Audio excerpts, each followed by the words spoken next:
다시 또 묵상을 하면서 4절에 오래 황폐했던 곳을 다시 쌓을 것이며 옛부터 무너진 곳을 다시 일으킬 것이며 황폐한 성읍 곧 대대로 무너져 있던 것들을 중수할 것이며 이 말씀을 가지고 묵상하는 가운데 나와 우리 교회에 오래 황폐된 곳은 어딘가? 무엇일까? 또 옛부터 무너진 곳은 어떤 것인가? 대대로 무너져 있던 것은 무엇일까? 이런 생각을 했습니다. 그래서 우리 기관들을 가만히 생각하면서 가장 마음이 아프고 좀 괴로웠던 것이 우리 랩런트들을 향한 랩런트에 대한 우리의 집중, 특히 랩런트로 있다가 중고등부를 졸업하고 대학 청년, 우리 대학 청년부를 생각할 때 참 마음이 괴롭고 아팠습니다. 무너져 있다, 황폐되어 있다. 이 이스라엘이 모습이거든요. 특히 시온이라고 말했을 때는 예루살렘을 말해요. 예루살렘이 중요한 이유는 성전이 있었기 때문입니다. 그래서 성전이 있는 예루살렘은 곧 하나님 나라의 수도였죠. 그런데 그 도시가 황폐되지고 포로되고 멸망하고 성전은 무너지고, 성전이 무너졌다는 것은 예배가 무너졌다는 말이에요. 오랜 시간 동안 예배를 잃어버리고 신앙을 잃어버리고 그리고 복음, 전도, 선교 잃어버리고 하나님의 능력까지 다 잃어버린 것을 보고 우리는 황폐된 곳이라고 할 수 있겠죠.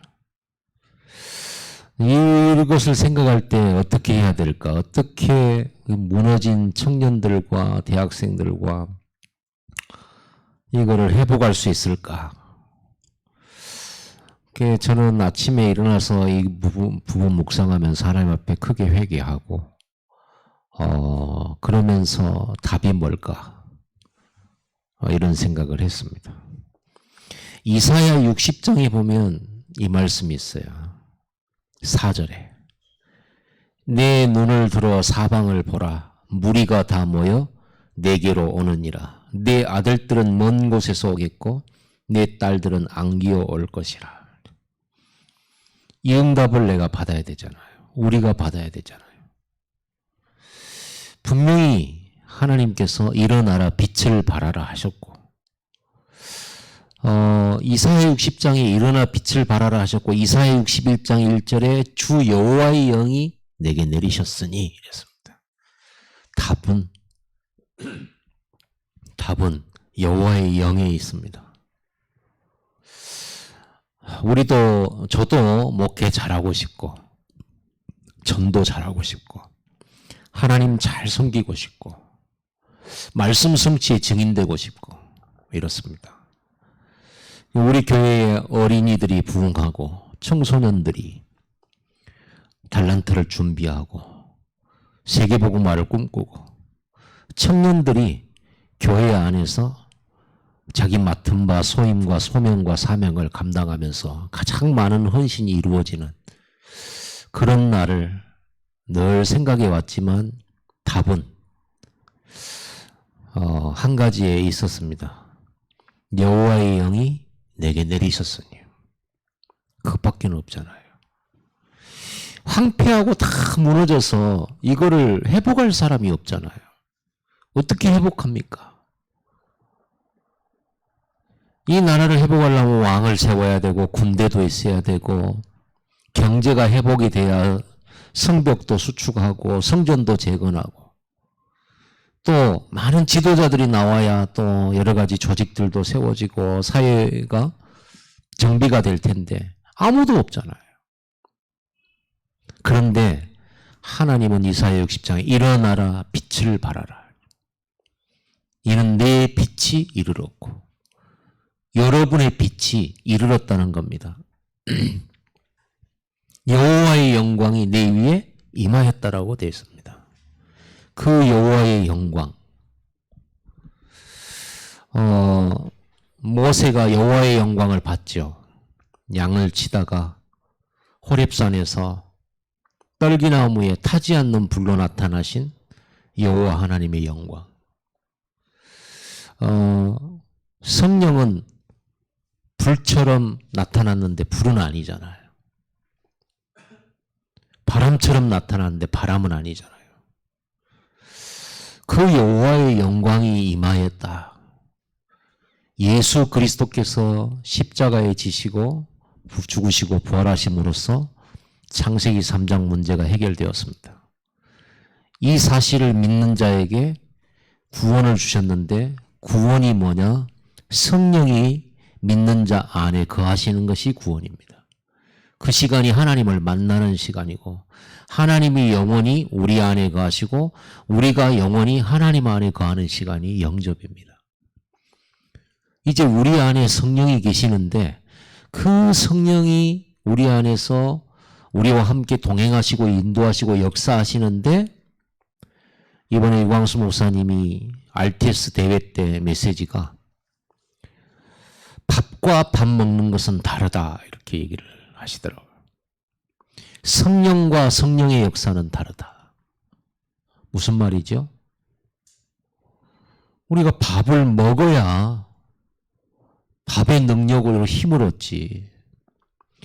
밥만 차고 다니면 됩니까? 밥 먹으면 힘난다는 거 알지만 안 먹으면 아무것도 아니잖아요. 그런 것처럼 성령이 예수님을 믿음으로써 여러분 안에 내 안에 와 계시지만 그 성령의 역사는 우리가 기도할 때 언약 붙잡고 기도할 때 성령이 역사하신다는 거예요. 그래서 우리가 여호와의 영이 내게 내리실 때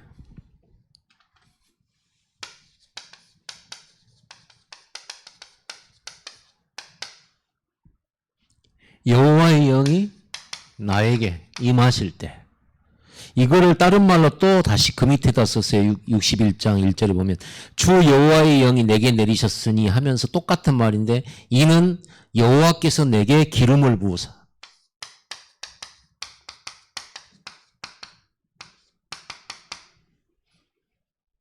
다윗에게 기름을 부었죠. 왕을 세울 때, 제사장을 세울 때, 선지자를 세울 때 기름을 부었습니다.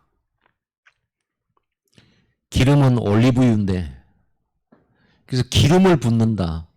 제가 이번에 우리 소상임위원회 위원 임명장을 제가 받았거든요.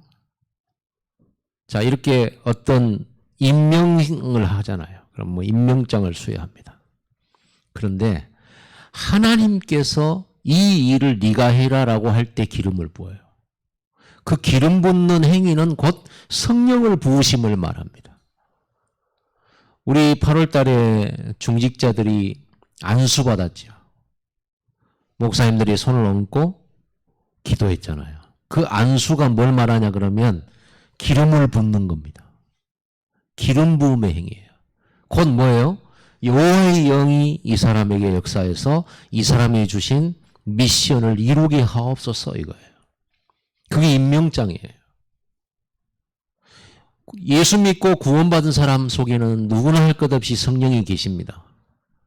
그러나 성령의 충만과 성령의 인도와 성령의 역사는 이렇게 기름 부으셔서 충만케 하셔서 그 일을 하게끔 만드시는 거예요. 여러분 성전 건축 누가 합니까? 성전 건축은 우리가 왜 하죠? 알죠? 답은? 그러면 성전 건축해야 되겠다라고 할 때 이게 하나님이 주신 미션이라고 할 때 하나님이 기름을 부어서 그 일을 이루게 만드시는 거예요. 오늘 여러분 성령의 기름 부음 받은 바 되기 바랍니다. 그 성령은 마가다락방에 예수님께서 모든 족속으로 제자 삼으라 천하 만민에게 복음을 전파하라 땅끝까지 증인되라 렘넌트를 키워라 이 미션을 가지고 기도하는 그곳에 하나님이 성령을 급하고 강한 바람같이 역사 부으셨다. 불처럼 부으셨다. 미션을 이루도록 하기 위해서 하나님이 주신 말씀의 언약을 붙잡은 자들이 기도할 때 그 미션을 이루도록 말씀을 이루도록 부으시는 게 성령이에요. 옛날에 우리가 이 복음을 정확하게 알지 못하고 옛날 신앙일 때 율법 신앙, 인본주의 신앙, 신비주의 신앙 할 때는요 무조건 기도였어요. 올바른 복음과 하나님의 나라와 땅끝까지 증인되는 언약이 아니라 그냥 기도를 많이 해서 성령 충만 받으려고 했어요. 그러다 보니까 말씀 성취를 못 보는 거예요. 전도를 모르니까 성령 충만의 이유도 모르고 그냥 성령 충만 받아가지고 방언을 하거나 치유의 은사를 받거나 여러 가지 막 은사 받아가지고 여기에만 목매달았죠. 여러분, 하나님은 우리에게 기름 부으신 이유는 이거 누리고 이거 전달하라고 하는 거거든요. 그리스도, 하나님의 나라, 오직 성령입니다. 이 속에서 우리는 딱 답을 찾아내요. 이 답을 찾아내는 게 응답이에요. 근데 우리는 문제 해결을 응답으로 알잖아요. 요셉도 이 답을 찾아내고 다윗도 이 답을 찾아내고 모세는 나이 들어서 이 답을 찾아냈죠. 왜 자기는 날 때부터 노예였는지, 왜 우리 민족은 이렇게 노예로 살 수밖에 없는지, 그리고 나는 어쩌다가 이렇게 나이 먹어서 마흔 넘어서 왕궁에서 도망 나와서 나는 광야를 헤매고 있는지, 언제까지 이렇게 살아야 되는지 모든 답이 여기서 나와버리죠. 인생의 답이 찾아져. 여러분 답 나왔습니까? 이 답 나와야 돼요. 이 답이 안 나오면 나는 어떤 사람이 되냐면 가난한 사람이 돼. 가난한 자에게 아름다운 소식을 했잖아요. 가난한 자가 어떤 사람이에요? 불쌍한 사람이에요. 가난한 사람이면 불쌍한 사람이에요. 병 들었는데 돈이 없으니까 병원에도 못 가지. 마음껏 먹지도 못하지. 추운데 다 떨어진 옷 입고 살아야지. 또 많이 가진 자들 밑에 들어가서 심부름해야지. 억울한 일을 당해도 풀 수 있는 힘도 없지. 불쌍한 사람이다. 이 답 모르면 우리는 불쌍해. 왜 내가 하필이면 이 집안에 태어났을까? 왜 우리 부모님은 저러실까? 나는 왜 하필이면 또 이 현장 속에 와 있을까? 왜 이렇게 나는 뭔 일이 안 될까? 내가 돈 있는 집안에 태어나고 나는 이런 기능들이 있는데 이걸 뒤에서 막 밀어줄 수 있는 그런 가문도 아니고 하필이면 이 직장에 왔는데 다 나 괴롭히는 사람밖에 없는 것 같고 불쌍한 사람이죠. 그러니까 늘 피의식을 가지고 상처받고. 누가 상처받습니까? 약한 사람이 상처받는 거예요. 눌린 사람이 상처받는 거예요. 힘이 없으니까 당연히 눌리죠. 늘 힘이 없는 사람들, 가난한 사람들이 늘 잘 아시지 않습니까? 세상 역사도. 가난한 사람은 대대로 가난하고. 우리나라 민족의 역사를 봐도 그렇잖아요. 우리나라 역사는 농민의 역사잖아요. 농민들은 언제든지 양반들 밑에서 수탈당하고 막 이래왔잖아요. 그래가지고 거기에서 해방받아보는데 해방도 안 되고 이 문서상으로 이제 빚져가면서 보릿고개 넘어가면서 그렇게 겨우겨우 살아갑니다. 1년 소작해가지고 5분의 5, 2분의 1 바치거나 뭐 한 4 바치고 5 남았을지라도 그놈 가지고 또 이제 씨도 남겨야 되고 그놈 가지고 겨울 딱 굶어 죽기 딱 직전에 이제 봄에 씨 뿌리는 거예요. 그 기간을 넘어가야 되는데 씨 뿌리는 그때는 먹을 게 없는 거예요. 겨울을 다 지났기 때문에. 그래서 보릿고개라고. 한마는 보릿고개예요. 조그만 소년이 그거를 부르대요. 한마는 보릿고개. 그래서 옛날에 그랬단 말이에요. 저는 그거를 경험하지 못했지만. 그러니까 가난한 사람은 상처될 수밖에 없고 눌릴 수밖에 없고 그 삶 자체가 포로예요. 거기에 딱 갇혀 있어요. 여러분, 그래서 138 딱 답을 내는 순간에 끝나버려요. 그리스도. 그래서 하나님이 그리스도를 보내셨죠. 자, 복음 뭡니까? 복음, 성육신, 십자가, 부활, 승천, 성령, 그리고 장차 세계복음과 함께 재림하신, 요게 복음이잖아요. 예수 그리스도의 복음. 자, 이렇게 가난하고 내 스스로 빠져나올 수 없는, 남이 도와주지 않으면 절대 해결할 수 없는 내 인생. 불쌍해요. 지금도 여러분들이 138 아니면 여러분 지금 가난한 자예요. 불쌍한 거거든요. 그래서 하나님이 이 모든 문제 해결하기 위해서 이 땅에 오셨다. 성육신. 그래서 그리스도가 오신 거예요. 그래서 그리스도가 와야 돼요. 나는 그리스도를 붙잡아야 되는 거예요. 당연 필연 절대. 자, 그 그리스도가 와서 어떻게 해결했냐? 십자가 지심으로써 모든 원죄와 자범죄.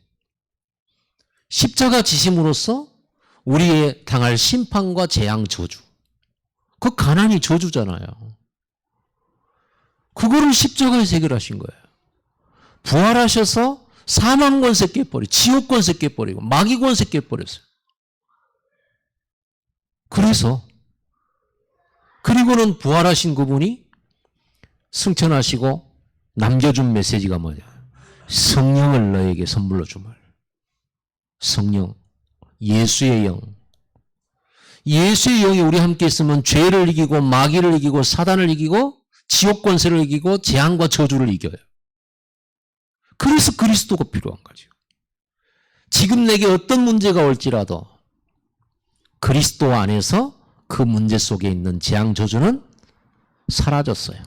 아멘입니까? 자, 여러분 이 메시지는 계속 들었기 때문에. 그럼 우리에게 남는 게 뭡니까? 염려할 필요가 없는 거죠. 두려워할 필요 없는 거죠. 더군다나 그분이 성령으로 지금 나와 함께 동행하고 계시죠. 성령이 나와 동행한다는 말은 마태, 마가, 누가, 요한복음에서 제자들과 함께 하셨던 그 예수님이 지금 나와 함께 동행하는 거하고 똑같은 거예요. 성령은 예수님의 영이기 때문에 지금 예수님이 성령으로 나와 12제자와 70인 가운데 함께 하셨던 그 하나님 예수님과 함께하는 그 동행의 축복이 예수 영접함과 동시에 시작된 거예요. 여러분이 예수님이 여러분과 함께 동행하신단 말이에요. 그럼 예수님과 함께 하면서 풍랑을 걱정할 겁니까? 먹을 거를 걱정할 겁니까? 예수님 나와 함께 계시는데. 그렇죠. 뭘 두려워할 겁니까? 예수님이 나와 함께 계시는데.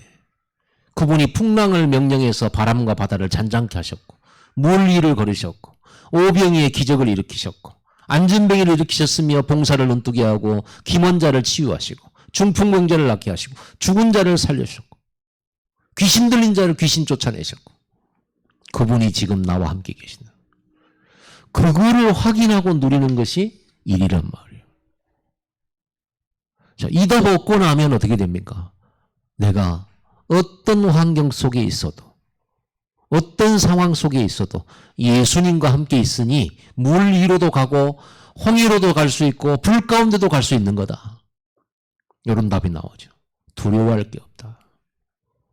그렇죠. 성공할 이유도 없다. 우리가 원래 하나님 떠나서 실패한 우리가 하나님 안으로 들어가 버렸잖아요. 하나님과 나와 동행하잖아요.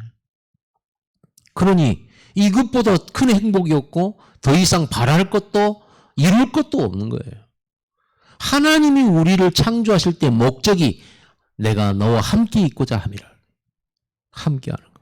그래서 제가 10분 기도에 가장 중점을 두는 게 뭐냐 그러면요. 10분 집중의 중점이 뭐냐 그러면 내 영혼이 하나님과 함께하는 참 행복과 즐거움을 누리는 데 있습니다. 응답이 필요하지만 중요한 거 아니다. 어떤 면에서는 세계복음화 해야 되지만 세계복음화도 중요하지 않아. 내가 지금 그 하나님과 함께 동행하는 그 자체의 즐거움과 그 자체의 행복을 내가 누리기를 원합니다. 이게 제 10분 집중의 가장 첫 번째 목표예요. 그래서 제가 10분 집중을 이렇게 하루 종일 하는 건 아니죠. 그래서 10분 집중할 때는 항상 하나님과 함께하는 그 즐거움과 그 행복을 맛보려고 해요. 그리고 기도가 이제 10분 집중이 끝나고 또 뭔가 일을 하거나 이럴 때도 이제 순간순간 기도를 하죠. 그때 내가 기도하는 것이 또 하나가 뭐냐면 하나님, 내가 10분 집중이 끝나고 또 다시 10분 집중이 시작되기 전 그 사이에 일을 하거나 사람을 만나거나 메시지를 전하거나 또는 여러 가지를 한단 말이에요. 그 속에서도 내 속사람은 하나님에게 계속 기도할 수 있기를 원합니다. 나의 영적인 안테나가 하나님에게서 잠시라도 벗어나지 않게 하여 주옵소서. 참 그 전파라는 것이 신기하죠. 산도 있고 하는데 물론 간혹 지지직거리긴 하지만 여러분 라디오 틀고 이렇게 가잖아요. 그러면은 그 전파가 미치는 한도 안에서는요. 차가 오른쪽으로 돌거나 뛰거나 또 높이 올라가거나 내려가거나 변함없이 방송 전파는 잡아내잖아요. 하나님 마치 그런 것처럼 내 영혼이 하나님을 향하여 늘 이렇게 안테나를 세우게 하여 주시옵소서. 나는 일하고 있는데 내 영과 내 속사람은 계속 끊임없이 기도할 수 있을 만큼 나의 기도가 24 되게 하옵소서. 이런 기도를 하거든요. 그것이 예수님이 말씀하신 대로 내가 너희를 부른 것은 내가 너희와 함께 있고자 하며, 이게 최고 첫 번째죠. 일 많이 하고 공덕을 많이 쌓아놓고 내가 하나님을 못 누려버리면 헛것이 되잖아요. 이순신 장군처럼 어마어마한 일을 해놓고 하나님과 함께하지 않으면 어떻게 됩니까? 그 공덕은 아무 쓸데가 없는 거잖아요. 그래서 내가 제일 먼저 중요한 게 하나님과 함께하는 이 축복이에요. 그렇게 되어졌을 때 저절로 어떤 일이 벌어집니까? 저절로 전도도 하며 전도가 되어지는 것을 말합니다. 오늘 우리 읽진 않았습니다. 제가 이사야 60장 4절에 네 눈을 들어 사방을 보라. 무리가 다 모여 내게로 오느니라. 하나님의 나라 다 이루어지는 거예요. 25시의 응답이 일어나요. 여호와의 영이 내게 내리시니까 어떤 일이 벌어집니까? 가난한 자에게 아름다운 소식이죠. 포로된 자에게 자유를, 마음이 상한 자를 고치며, 갇힌 자에게 노임을 뭐하라고 그랬죠? 선포케 하려고 기름을 부으셨다 그러죠. 선포는 뭡니까? 선포. 야, 너 해방이야. 197번 죄수 나와. 너 해방이야. 너 자유야 오늘부터. 이거예요. 포로된 자에게 자유를, 갇힌 자에게 노임을. 그 한마디로 말하면 뭐냐 그러면 이런 법적인 통지서예요. 자, 187번. 제가 훈련병 번호가 187번이에요. 187번 훈련병 이렇게 187번 죄수 대통령이 오늘 사면한다. 너는 오늘부터 출감이다. 나와라. 요걸 선포라고 말을 해요. 이미 도장 찍어졌고 법적으로 선포되어졌어요. 여러분 예수님을 영접하는 순간 여러분들은 죄와 사단의 저주에서 해방받았다. 너는 저주, 지옥권세에서 해방받았다. 너는 가난한 자가 아니다. 너는 상처받고 피해 입은 자가 아니다. 너는 눌린 자가 아니고 너는 해방자다. 자유자다. 정복자다 이제는. 요거예요. 이걸 보고 선포라고 그래요. 그래서 강단 말씀을 목사님 나오셔서 말씀을 선포해 주시겠습니다. 선포예요. 말씀은 선포예요. 설득이 아닙니다. 설득해가지고 너 끝났다고 생각해야 돼. 이게 아니에요. 너는 끝났어. 사단을 향하여 네 머리는 깨졌어. 예수님이 십자가에서 너를 깨버렸어. 선포예요. 너는 해방이야. 자유야. 이거예요. 그걸 선포라고 하는 것입니다. 하나님의 나라. 그리스도 안에서 여러분들은요, 이 답이 딱 나오는 거예요. 이제 나는 왜 여기서 태어났을까? 나는 왜 이곳에 왔을까? 왜 하필이면 그 사람을 만났을까? 왜 나는 그 일을 하게 됐을까? 나는 왜 이곳에 있어야 되나? 이 모든 답이 하나님의 나라로 딱 답이 나. 인생의 재앙저주는 그리스도로 끝났고 하나님 함께 하시게 되고 죽어도 괜찮고 살아도 괜찮고 문제 와도 괜찮은데 중요한 것은 하나님의 나라, 내 있는 그곳에서 내가 하는 그 일을, 내가 만난 그 만남을 통하여 하나님의 나라 전도와 선교의 일을 이루기 위하여 하나님 나를 이곳에 보내신 것이 돼요. 어쩌다가 내가 여기 온 게 아니라 하나님이 나를 준비하셨고 보내셨다. 부르셨고 보내셨다. 요셉이 이 답을 딱 내잖아요. 팔려가면서 요셉은 그리스도로 답을 딱 내버려요. 이게 재앙이냐? 내가 억울해야 될 일이냐? 내가 이런 집안에서 태어나 부끄럽게 예수 믿는 집안에서 형들이 동생을 팔아니 부끄러운 일이잖아요. 하나님 믿는 집안에서 일어난 일이에요. 세계복음화의 언약을 가진 집안에서 일어난 일이에요. 그렇죠. 유일하게 세계에서 제대로 믿는 집안이에요. 그 집안에서 일어난 일이에요. 그러면 여기서 상처받아야 되냐? 나는 억울한 것이냐? 그러면 뭐예요? 가난한 자 돼버려요. 눌린 자 돼버리고 팔려간 자가 돼요. 근데 그리스도로 딱 답내니까 하나님 지금 나와 함께. 재앙 저주가 아니야. 그 다음에 뭔 답을 찾아요? 하나님의 나라. 내가 지금 팔려가는 게 아니고 하나님이 나를 지금 보내시는 거야. 요렇게 딱 답이 나와버려요. 하필이면 보디발 집에 들어갔냐? 하필이면 노예냐? 하필이면 억울하게 또 가장 부끄러운 누명을 쓰고 감옥에 들어가잖아요. 하필이면. 그런데 뭐예요? 하나님이 감옥으로 나를 보내시는 거예요. 이 답이 찾아져 버려요. 그러면 나는 지금부터 뭘 해야 되냐? 나를 보내신 나를 보내사 가난한 자에게 아름다운 소식을 전하게 하려 하고 포로된 자에게 자유를 선포하며 마음이 상한 자를 고치라고 나를 보내신 거 아니냐? 갇힌 자를 놓이게 하기 위해서 나를 보내신 것이 아니냐? 이거잖아요. 그러면 내가 어떻게 해야 되냐? 성령 충만 받아야 되는구나.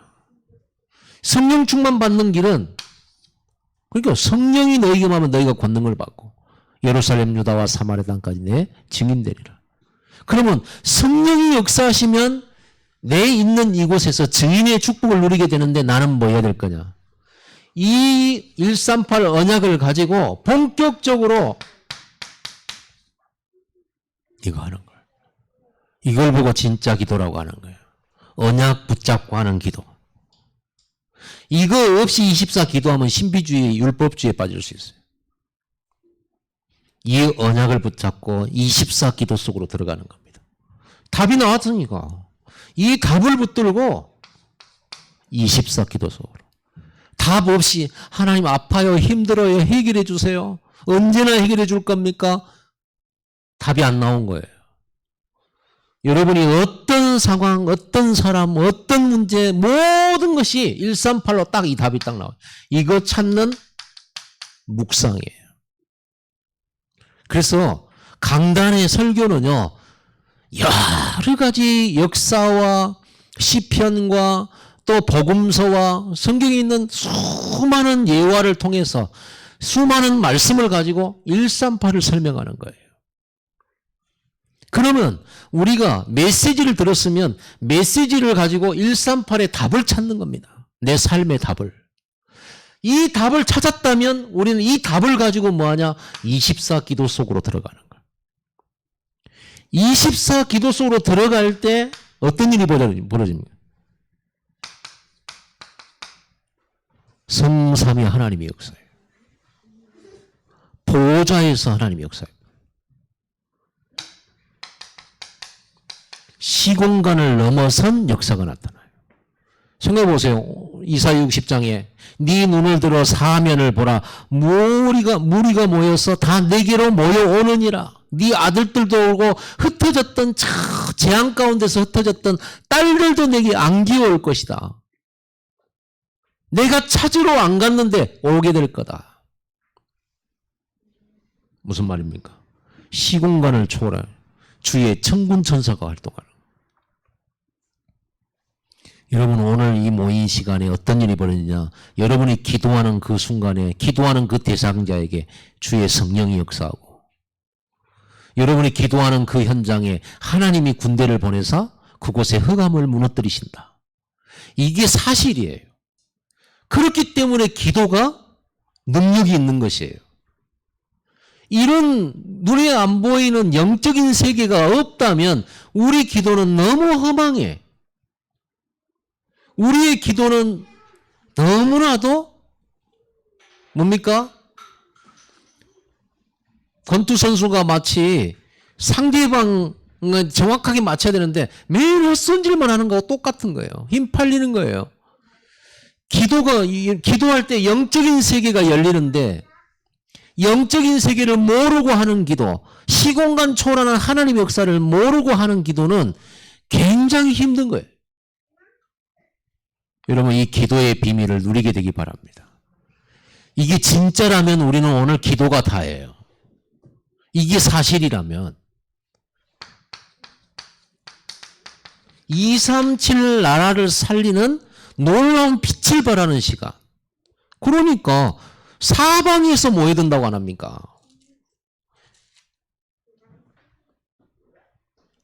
그리고 오늘 우리가 이사야 61장 9절에 보면요.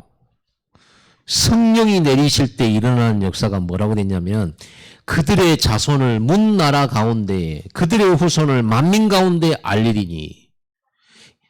여러분이 이 언약 붙들고 기도할 때 여호와의 영이 여러분에게 내리시면 충만하게 내리시면 일어나는 일이 뭐냐?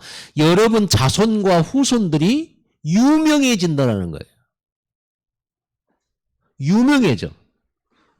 유명해져서 모든 나라 사람들 가운데서 유명해진다. 그 말은 무슨 말입니까? 그들이 증인으로 서게 될 거라는 거예요.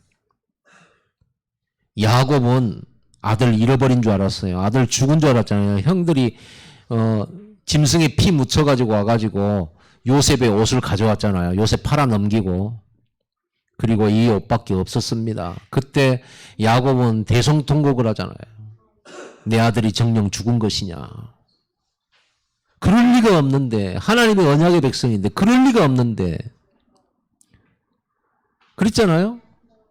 그런데 시간이 흐른 후에 야곱은 요셉을 보잖아요. 거기서 요셉에게 주었던 언약이 확인되잖아요. 이 요셉처럼 죽은 줄 알았는데 죽을 줄 알았는데 무너진 줄 알았는데 증인으로 서서 승리하게 될 거라는 겁니다. 여러분 자손 후손 살리는 비밀이 뭐냐? 성령 충만 받는 것밖에 없어요. 보좌의 축복, 시공간 초월의 응답, 237 나라 살리는 빛의 축복을 누리는 성령 충만. 이단 말고는 없어요. 여러분 이 성령이 역사하시니까 마가다락방 오순절날 마가다락방이 일어난 일이죠. 이 말씀이 그대로 성취돼 버린다. 먼 곳에서 네 아들들이 원방에서 네 딸들이 안겨올 것이다. 그대로 15나라 왔잖아요.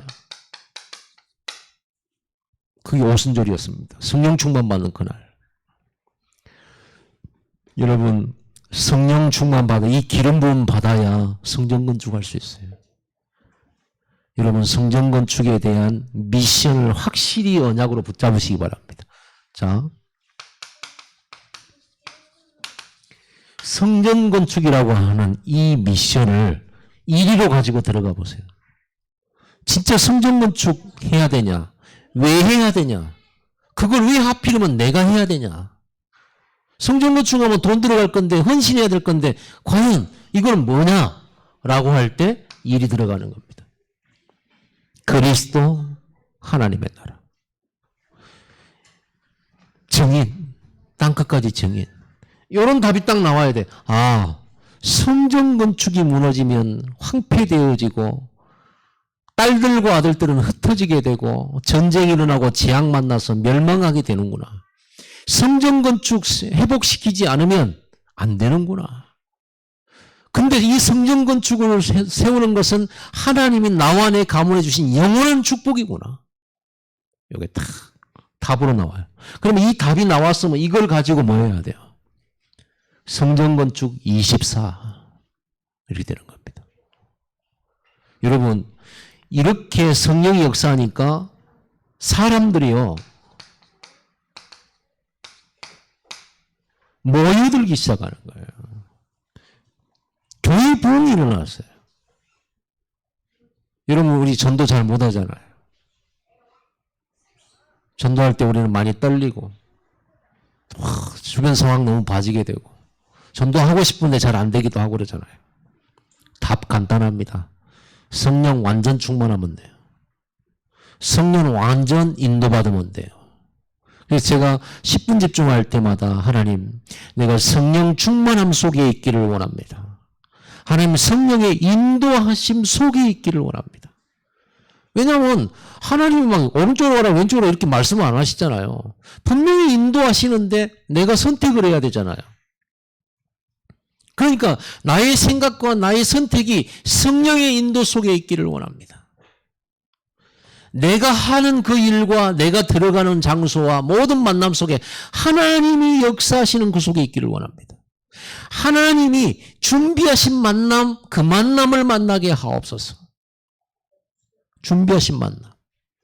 하나님이 다 역사하실 그 장소에 내가 꼭 있기를 원합니다. 저 그 기도하거든요. 그랬더니 이런 일이 벌어지네요. 답은 하나밖에 없어요. 여러분 자신을 살리고 내 자녀를 살리며 내 산업을 살리고 교회를 살리는 길은 이거 하나밖에 없습니다. 오직입니다. 그래서 연약한 제자들에게 예수님 남기신 마지막 메시지가 오직 성령이 너희에게 임하시면 너희가 권능을 받고 예루살렘과 온 유대와 사마리아 땅끝까지 내 증인이 되리라 그러죠. 되어지는 축복을 누리게 됩니다. 하나님의 나라의 백성들에게 있어서 모든 삶은요 되어지는 것이 축복이에요. 그래야 쉽잖아요. 예수님이 그랬잖아요. 수고하고 무거운 짐진 자들아 다 내게로 오라. 내 짐은 가볍고 내 짐은 쉽다. 나를 따라오너라. 내가 너희를 사람 낚는 어부가 되게 하리라. 되게 하리라. 그러니까 쉬운 거죠. 여러분 우리가 구원도 얼마나 쉬웠습니까? 예수님이 다 해놓으시고는 믿으라 할 때 우리가 믿었잖아요. 믿기만 했을 뿐인데 구원받았잖아요. 하나님의 나라의 일은 쉬운 거예요. 너무 쉬운 건데 우리는 배운 것이 뭐냐? 열심히 해야지. 노력해야지. 최선을 다해야지. 실수하면 안 되지. 제대로 해야지. 이거를 우리는 완전 각인 뿌리쳐줘. 이게 나쁜 게 아니에요. 좋은 거예요. 그런데 사람마다 열심에도 차이가 있고요. 그렇죠? 열심에도 차이가 있어요. 그러니까 여러분 자녀들 보고 너 왜 너 놀고 너 공부 안 하냐 그러면 나도 한다고. 나도 할 만큼 한다고. 엄마는 꼭 공부 열심히 할 때는 안 들여다보고 딱 쉴 때만 오더라. 방금 전까지 했거든. 그때는 안 오고는. 이러잖아요. 너는 하는 말이잖아요. 뭐. 여러분 다 경험했었고. 그러면 이제 엄마 아빠는 너는 내가 볼 때마다 놀고 있더라 그러잖아. 사람마다 IQ 차이도 있고요. 능력의 차이도 있고 열심의 농도도 차이가 있어요. 자기 딴에는 최선을 다해야 돼요. 우리 아들은 공부 열심히 하더라고. 성적이 안 나와. 성적이 안 나와. 늘 시험에 안 나온 것만 열심히 한 거야. 보는 거. 그건 자기는 최선을 다한 거예요. 그러면 능력 있는 사람만 성공하고 행복해지고 돈 벌고 그런다는 말입니까? 그래서 세상 사람들은 그렇게 믿어요. 그러니까 뭐 열심히 안 하면 야단치죠. 그런데 하나님 나라의 법은 그렇지가 않아요. 은혜의 법이에요. 이 언약 붙잡고 24 기도 속에 하나님의 은혜로 되어지는 응답의 사람이 뭐든지 할 수 있어요. 하나님 그 사람에게 하나님 나라를 맡겨요. 이게 세상 나라와 하나님 나라가 달라요. 그래서 그런 생각이 듭니다. 또 보고 느낀 거, 지금까지 신앙생활을 수십 년을 해오면서 느낀 게 착한 놈이 복받질 않더라고요. 착한 사람이 복받지를 않아요. 희한하죠. 우리 인간의 기준으로 봤을 때 착한 사람 있잖아요. 그런데 인간의 기준으로 봤을 때, 사람의 기준으로, 윤리 기준으로 봤을 때 좀 사람이 좀 그래. 욕심도 많고요. 저게 목사인가 싶고요. 뭐 그 속에는 나도 포함된 겁니다만은. 근데 보면은요, 이 사람들이 한 가지 있어요. 욕도 잘하는 목사님이고, 진짜 어떻게 보면 막 뭐, 어떤 면에서 보면 막 성도를 갈취한 것처럼 보일 때가 있어. 목사가 이런 거 있어. 그런데요, 그 사람은 그 교회에 역사가 막 일어나. 나는 굉장히 양심적으로 한다는데 역사 별로 안 일어나. 왜 그랬을까? 왜 그럴까? 도대체가. 나중에 그 사람이 모습은 그런데 그 사람이 뭐가 있냐? 이게 있어요. 오직이 있어요. 하나님은 이 사람에게 은혜를 베푸시더라. 어차피 양심 있다라고 하는 나나 좀 엉터리라고 하는 저 사람이나 하나님 보실 때는 거기서 거기에요. 더럽기가 한량없는 우리잖아. 예수의 피로 내가 깨끗해지고 저 사람도 예수의 피로 깨끗해졌어요. 그 은혜에 오직 하는 사람에게 하나님 역사하시는 걸 저는 늘 보고 듣고 체험합니다.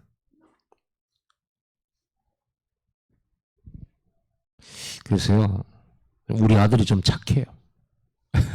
우리 아들은 오늘 메시지 안 들을 거거든. 그러니까 분명히 안 들을 겁니다. 안 들을 줄 알고 얘기를 하는 거죠. 또 출연료 달라가면 이제 좀 그렇지만 나중에 나는 우리 아들이 착한 건 마음에 안 들어요. 길 가다 어려운 사람 있으면 그냥 못 지나가요. 못 지나가요. 이래요. 저는 속으로 그러거든요. 뭐라고는 안 해요. 뭐라고는 안 하는데 어떤 생각이 딱 드냐면 착한 것 때문에 복음이 가린다 이 새끼야. 너무 착함이 앞서가지고 사람들 앞에서 복음이 안 보이고 착한 게 보여. 지금 길도 아무렇게나 건너고 욕도 빡빡이 싸고 막 사고도 막 내고 막 싸움도 하고 그러는데 그 사람이 하는 말이 이런 나 같은 놈한테 하나님 그리스도 보내가지고 그리스도 만나 나 구원받았다. 이럴 때 사람도 은혜 받아요. 제가 청소년 사역을 하면서 청소년한테 가가지고 나 1학년 때부터 6학년 때까지 나 반장했어요. 이러면요 재수없어요. 왜? 다 그렇게 안 살거든.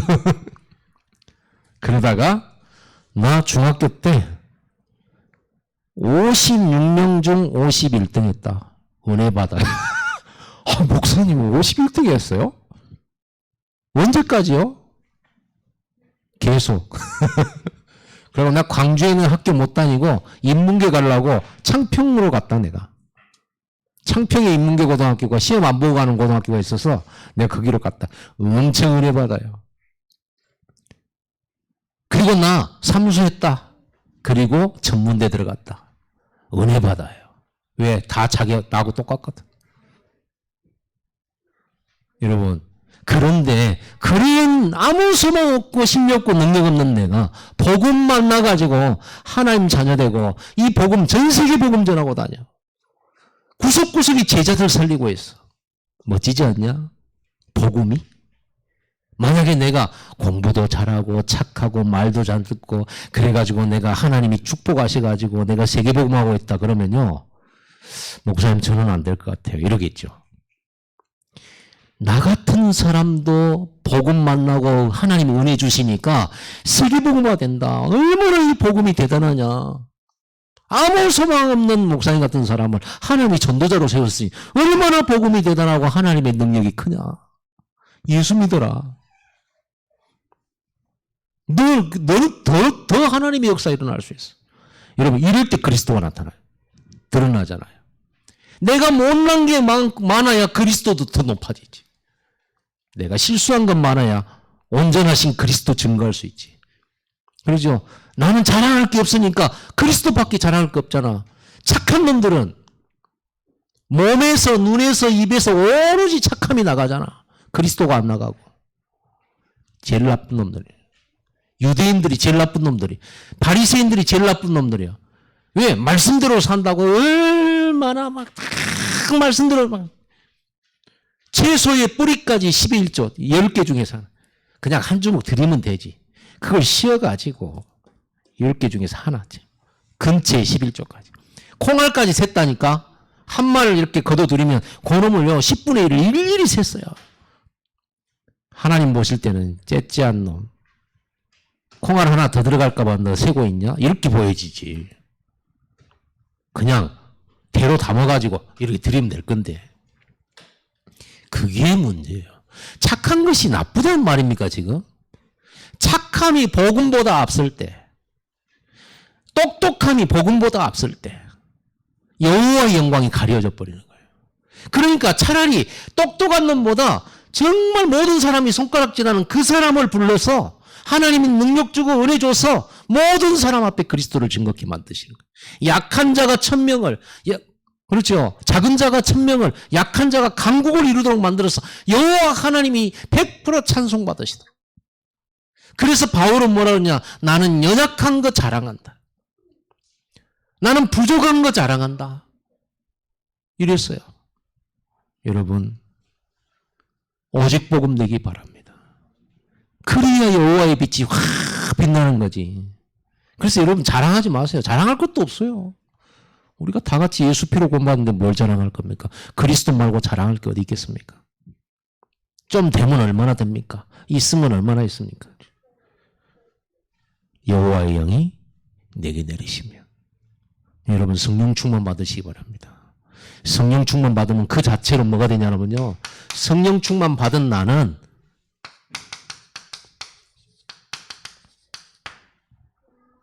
모든 사람이 내게로 와요. 내가 플랫폼이 되져요. 우리 교회가 이 성령 충만 받으면 시대 살림 플랫폼이 돼요. 마가다락방에 그 모인 사람들이 이 힘 얻으니까 플랫폼 돼버렸어요. 15나라 3000제자. 날마다 구원 얻는 수를 하나님이 그 교회에 붙여버리시니까 우리가 이 축복 놔두고 뭘 가지고 하겠습니까? 이 힘 가지고 성경 건축하고 이 힘 가지고 공부하고 이 힘 가지고 산업해야 돼요. 이것 말고 주신 게 없어요. 이렇게 가치 있는 성령 충만과 기도 24. 여러분의 10분 집중이 24가 되기를 바랍니다.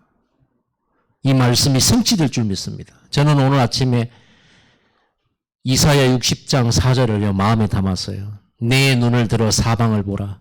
무리가 다 모여 내게로 오느니라. 내 아들들은 먼 곳에서 오겠고 내 딸들은 안 기어올 것이라. 우리 청년들이 돌아오고 우리 대학생들이 돌아와서 은혜 받고 여호와의 제사장으로 하나님의 봉사자로 세워지는 그날을 꿈꾸면서 나는 지금부터 24 하겠다. 이 말씀 다 붙들면서 정말로 24 기도하겠다. 내 영혼은 늘 하나님을 향하여 깨어있기를 기도하십시다. 오늘